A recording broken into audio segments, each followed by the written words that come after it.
Hello, good day everyone. My name is Joseph C. Baybayon and I'm here to share with you my job experience as a cook or as a kitchen staff in North Park Noodles.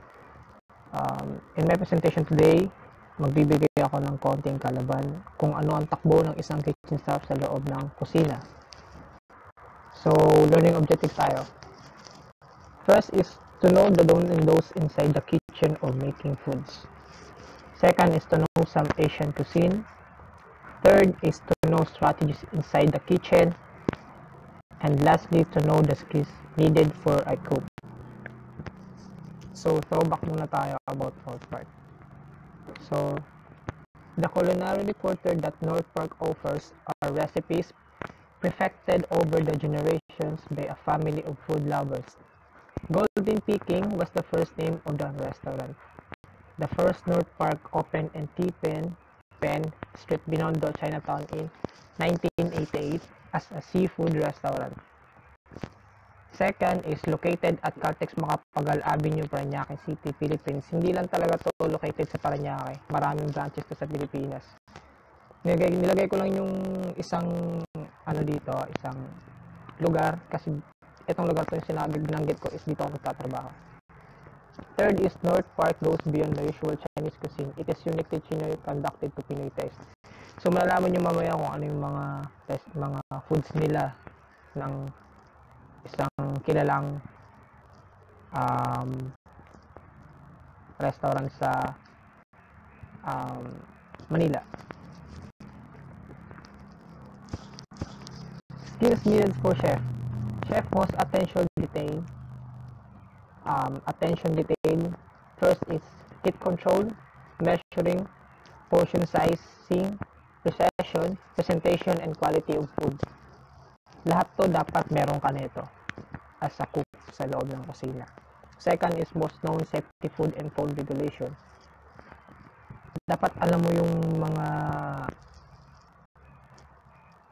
do's and don'ts sa loob ng kusina tsaka yung mga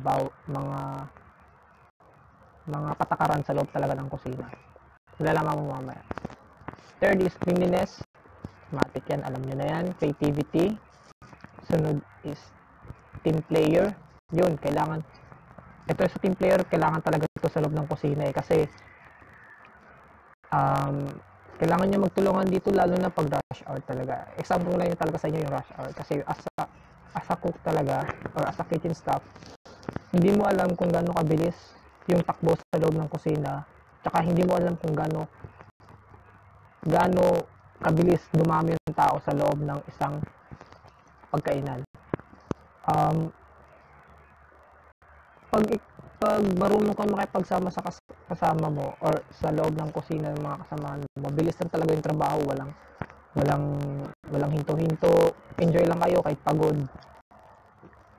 Tapos hindi ka magdadalawang isip gumalaw kasi nga ayun, kailangan talaga ng ganto, ganyan.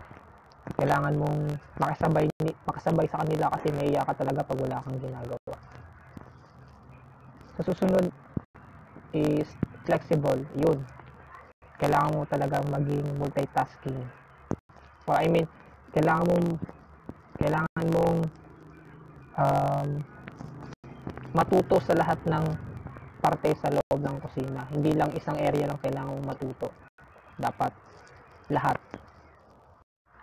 So, willingness to learn. Willingness to learn is kailangan mo talagang matutunan una yung basic skills sa loob ng kusina. Papunta din yun dun sa major ng learning mo.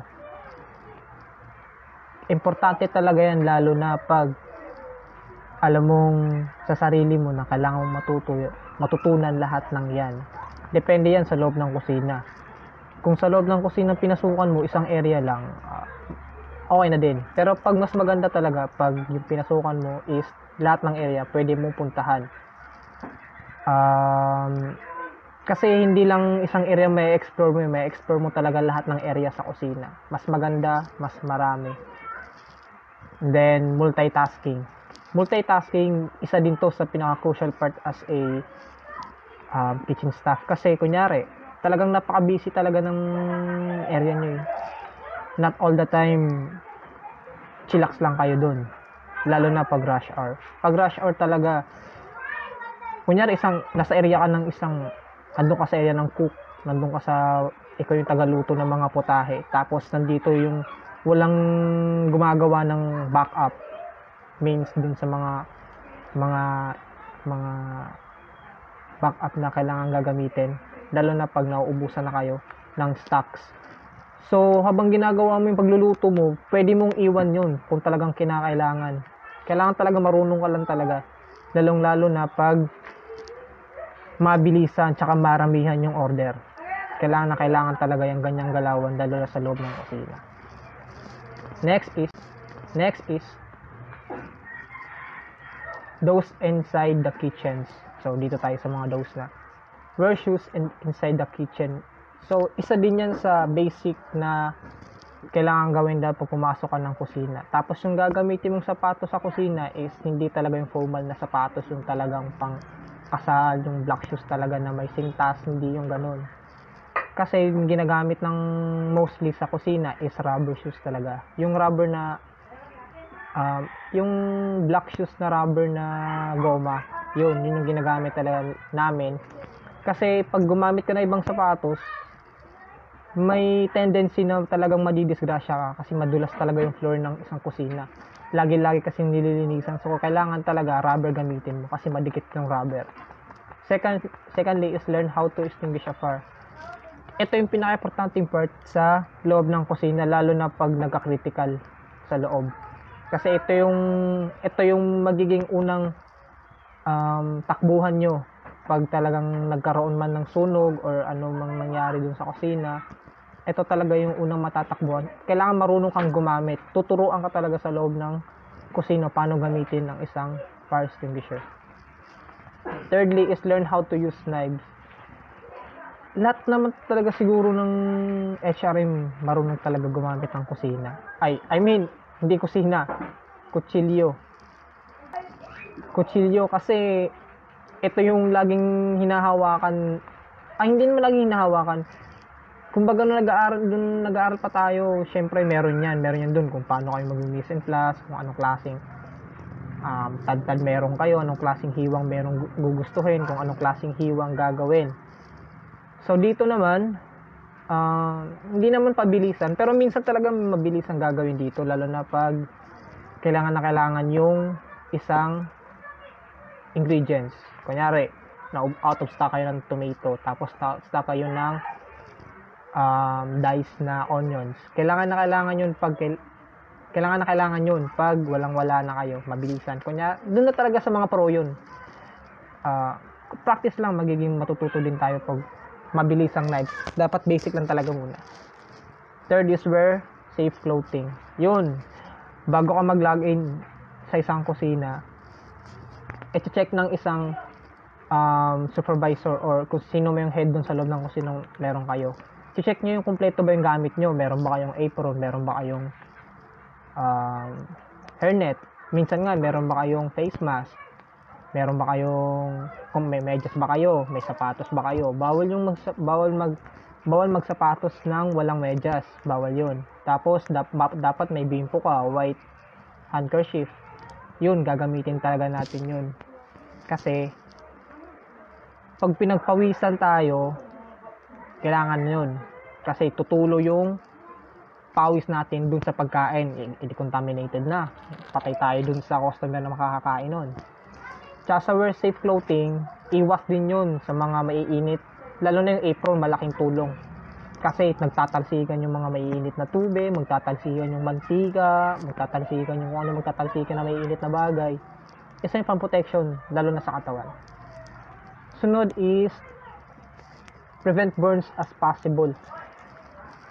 Hindi talaga may iwasan to eh. Pero kung kayang iwasan, pero malabo.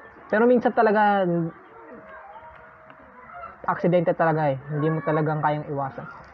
Example ko na yung nangyari sa akin kasi natapunan talaga ako ng mainit na nagpumukulong tubig as in sa paa. Hindi ako nakapasok nito na isang linggo. Yung boiler namin na noodles range is nililinisan ko siya and after nun kasi wala talagang katao-tao nun, as in no walang order, tapos need namin maglinis sa loob ng kusina. Yun ang inuna ko kasi yun ang kailangan na linisin. Nang nilinis ko siya is kailangan talagang mabilisan kasi hindi ka pwede mabagal-bagal. Baka mamaya mag-order tapos hindi pa pala tapos yung boiler mo, edi yari ka. Nangyari doon, patapos na ako, lalagyan ko ng tubig, nilinisan ko na siya. Hindi ko pala nabuksan yung hose niya sa ilalim. Kasi yung hose sa ilalim yung lumadalo yung tubig. Akala ko ubos na yung mainit na tubig. Pagbukas ko dun sa hose, ayun, natapunan ako. Napakasakit sobra. Ayun. Tinakbo ko agad sa labas kasi pinatakbo agad ako. Tanggalin ko daw lahat. Sapatos, medyas, pati yung pants ko. Aangat ko daw. Yun, napakalaking paso talaga nangyari sa akin. Second degree burn pero napakalaking paso. Hindi ako nakapasok ng 1 linggo. So dapat talaga iwas-iwasan yung mga ganong aksidente. Hindi mo malalaman talaga kasi sa pagmamamadali mo. Next is always wash your hands. Ito, major to. Isa tong major sa foods. Lalo na pag palipat-lipat kayo ng area kasi hindi mo alam kung ano yung unang hinawakan mo. Humawa ka pala ng hilaw na pagkain, humawa ka pala dun sa sapatos mo, humawa ka dun sa damit mo, or humawa ka sa anong bagay, tapos ihawak mo lang din dun sa foods na isa-serve mo. Delikado yun. Mache-check ng FC pero hindi niya alam na nandun pala, yung kamay mo doon pala nang galing. So, yari na. Pag nakicheck na yung supervisor niyo, mayayari kayo. Kung hindi kayo matatanggal, hindi kayo makakapasok. Ganun lang. Sunod is, do clean fruits with scrub brush. Sa amin kasi, yun. Scrub talaga. Yung iba, hindi na talaga kasi linis na siya eh. Linis na yung i-release sa amin na stock doon is linis na. Yung gagawin na lang talaga namin is linisin siya ulit through ihuhugasan na lang talaga dun sa loob, sa ano namin, sinking. Then, next is do keep your fridge and freezer at the right temperature. Major din to talaga. Isa ditong part na pinaka major part sa loob ng kusina. Dapat alam mo yung temperatura ng pinalalagyan mo ng mga stocks. Mostly, stocks na frozen foods. Tsaka dun sa mga mabilis masira. Kailangan yun kasi once na hindi mo chinek yung temperatura tapos lagay ka ng lagay dun, tapos yung nilagay mo pala hindi umakma dun sa ilalagay mo, ang mangyayari dun kung hindi siya masisira, baka tumigas ng sobra tapos hindi na kayang lutuin. Mahirap na lalo na pag dumami yung tao. So kailangan always check talaga, lalo na pag ikaw yung taga-check ng temperatura or checker ka ng isang fridge or freezer sa loob ng kusina. Act properly as and professional. Yun, kailangan talaga gawin yun kasi sa loob ng kusina,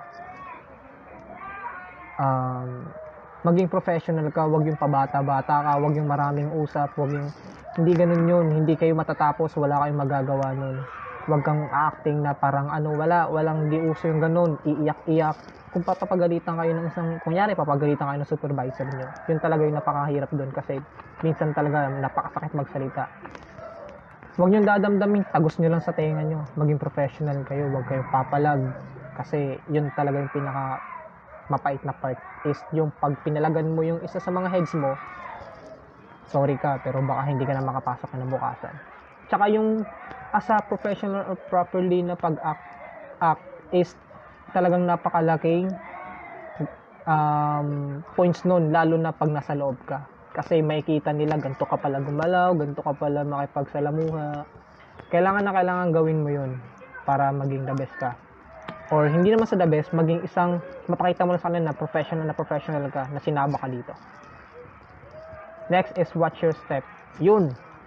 Minsan talaga marami talagang ilang beses na ako nadula sa amin. Una is nung nakatapak ako ng lettuce na wala na, sira na. Hindi ko napansin kasi nagmamadali talaga, sobrang daming tao. Ang nangyari sa akin na split, ayun, yung isang kasama ko din. Ganun din. Nadulas din, muntik nang mabagok yung ulo dun sa may lagayan ng plate namin. Kaya minsan talaga, kahit sa sobrang pagmamadali mo, dandahan ka lang, kahit sabi mong rubber shoes yung gamit mo. And then, do the clean stoves and oven regularly. Lagi to, araw-araw ginagawa. Wala kang ginagawa sa kitchen kasi walang tao. Kailangan check mo talaga yung area mo. Lalo na pag nasa area ka ng stoves or oven. Check mo lagi kung nakabukas or may nakasalang ba doon. May nakasalang ba o wala. Pag walang nakasalang, edi pag walang tao, syempre linis.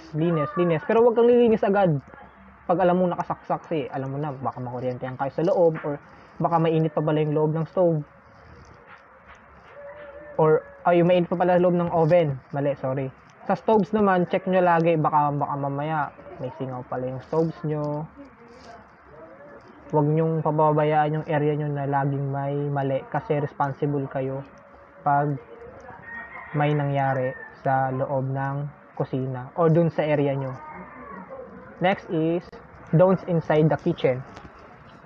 Never try to catch a falling knife. Yun, delikado talaga to pag ginawa nyo to. Minsan talaga sa amin, hindi naman sa nagbibiro, pero tapunan talaga ng kutsilyo dun. Kunyari, nagmamadali. Pero wag nyong gagawin yun. Hindi talaga professional na ganun gawain.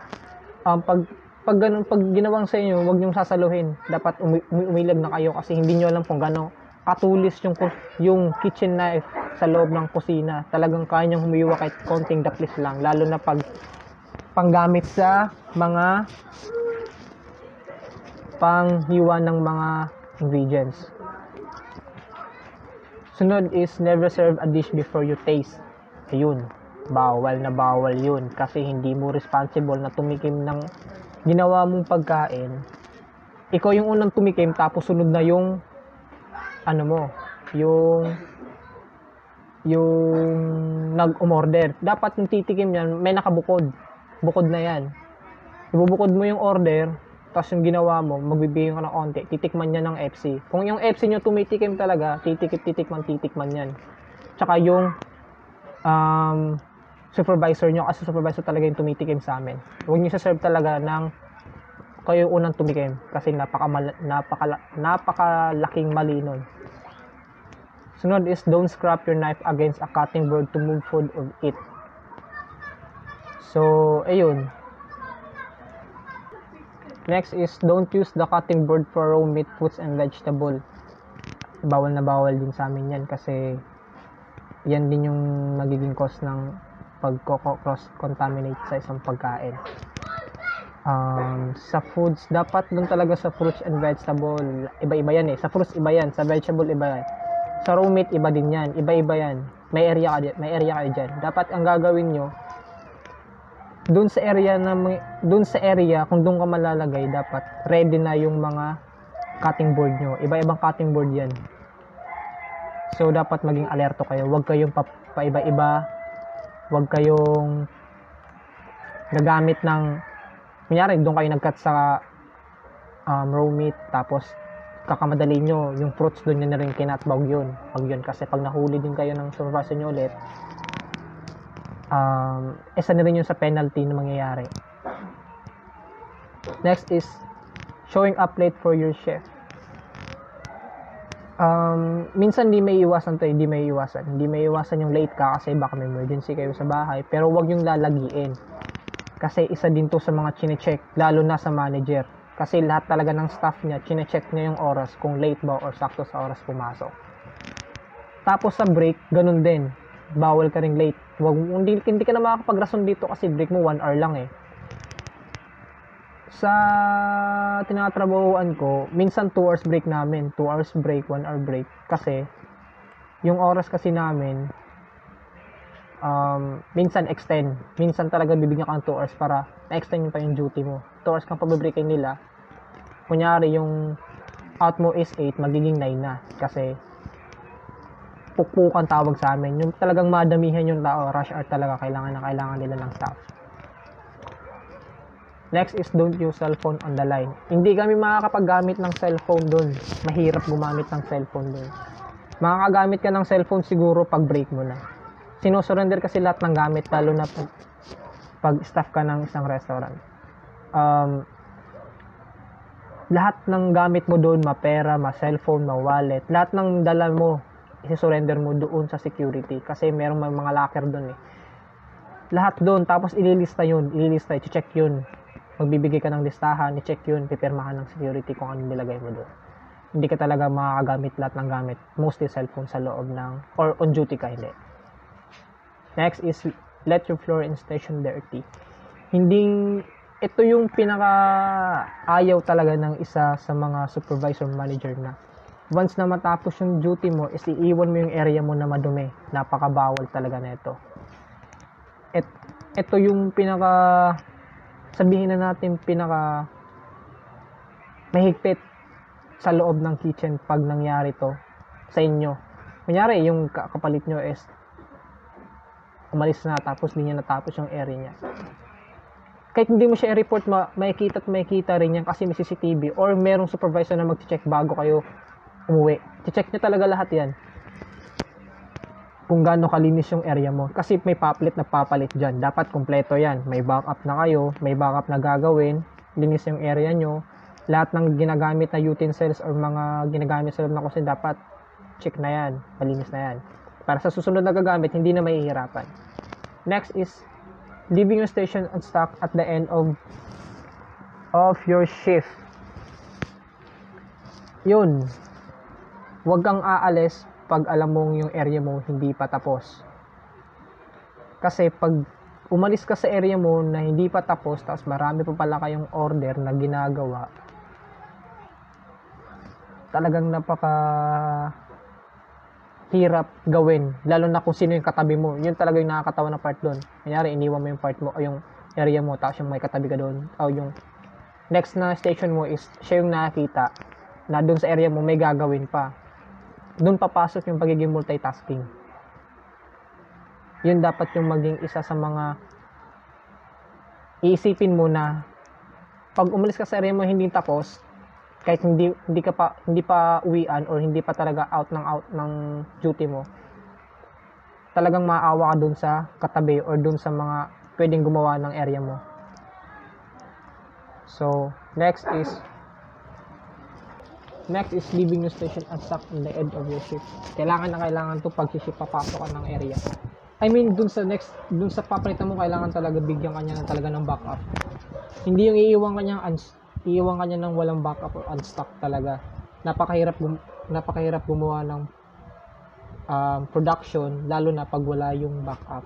Wala yung, kunyari, wala na kayong, isa sa medyo na pinaka-need sa amin is yung noodles.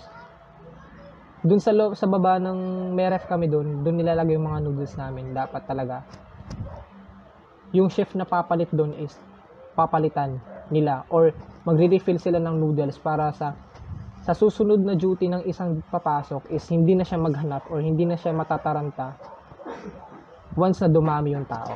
Yun. Next is breaking down your station before service is over. Ito yung napaka-crucial or napaka-worst na mangyayari sa'yo.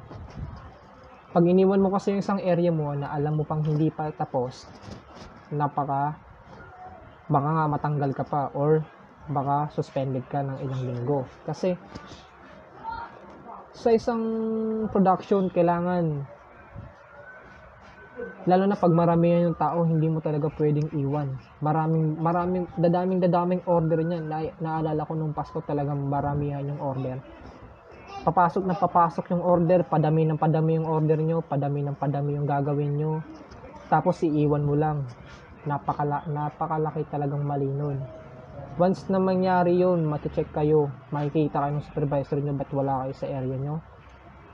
Yun ang para sa akin worst, kasi nangyari na din sa akin yun na iniwan yung area niya tapos sa akin pumalit. Kawawa yung papalit sa'yo. Or I mean, kawawa yung pwedeng gumawa ng gagawin mo na may ginagawa siya. Playing with fire. Hindi ka na bata. Hindi ka na bata pag naglaro ka ng apoy sa kusina. Hindi galaw professional yan. Kasi pag naglaro ka ng apoy tapos hindi mo alam kung anong mangyayari sa'yo, baka mamaya na-experience mo pa yung nangyari sa iba ng mga kusinero na talagang nasunog yung buong katawan niya, naglaro siya ng apoy. Kasi dumikit yung apoy, napalakas ng apoy. Sa loob ng kusina kasi napakalakas talaga ng apoy na ginagamit ng mga cook.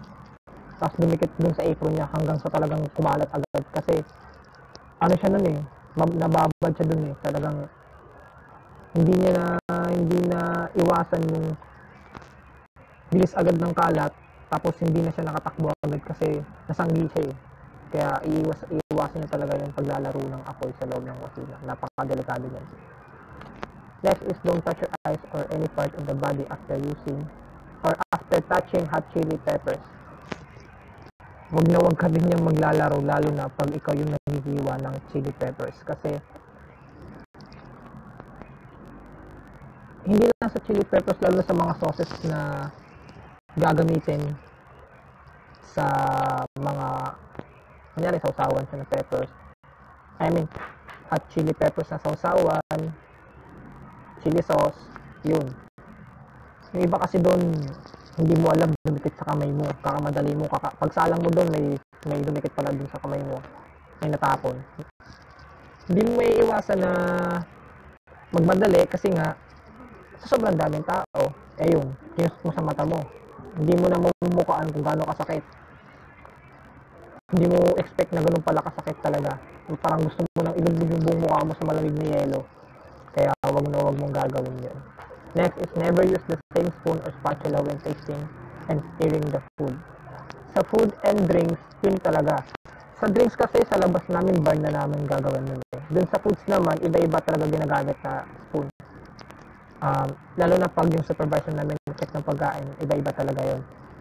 So, iwas talaga yun. Iiwasan yun ng isang head ng kusina na hindi dapat same yung ginagamit niya para iwas contaminated na rin sa food. Kasi, or iwas na rin complain, lalo na talaga sa mga guests. Kasi alam nila na yung pagkain nila ginalaw, lalo na pag regular guest na yung kinausap or kumakain ng pagkain. So, bestseller and food in North Park. So, first of all, hindi ko talaga pwedeng ma-share yung recipe ng bawat menu kasi isa to sa mga policies ni North Park na bawal talaga mag-share ng recipes. Pwede yung makapag-share ng menu or bestseller namin, pero bawal kami magbigay ng recipe. Pwede nyo naman ata search to kung anong mga recipes. So, ito na. Una is stir-fry beef with broccoli kailan. Next is sweet and sour fish fillet. Next is toast noodles. Next is boneless honey lemon. And then lastly, sweet and sour pork. Itong mga recipe na, itong mga menu na to, isa din to sa mga mostly kinakain ng mga regular namin na guest or kahit mga bago, ito yung mga in-order kasi no talaga siya sa sarap. Ngayon naman, babawi ko naman sa inyo ng konting equipment namin dun sa loob ng kusina. Una is yung dual tank fryer namin kung saan dito kami nagpa-fry yung dapat namin prituhin. Pangalawa is yung 6-door refrigerator.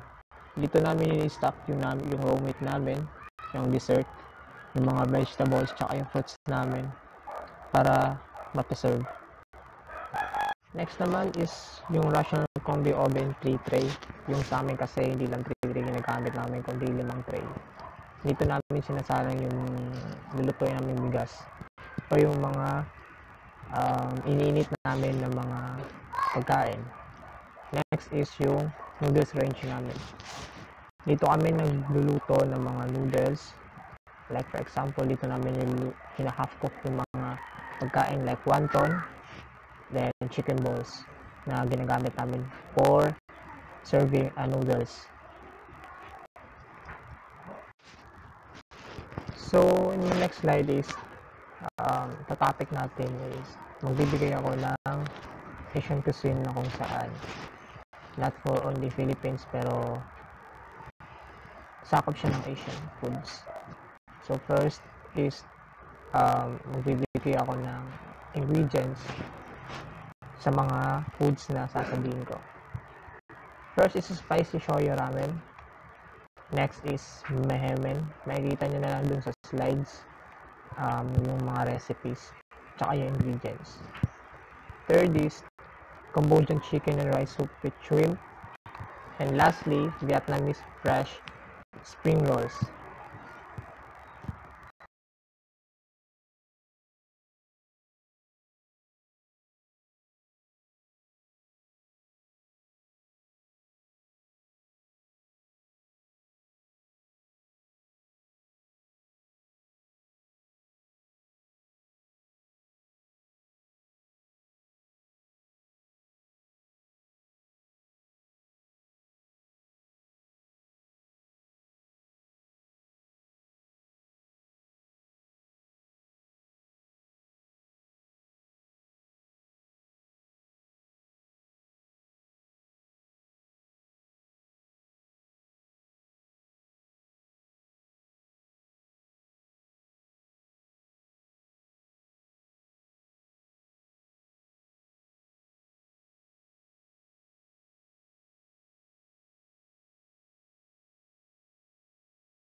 So ayun, sana makatulong ako kahit papano.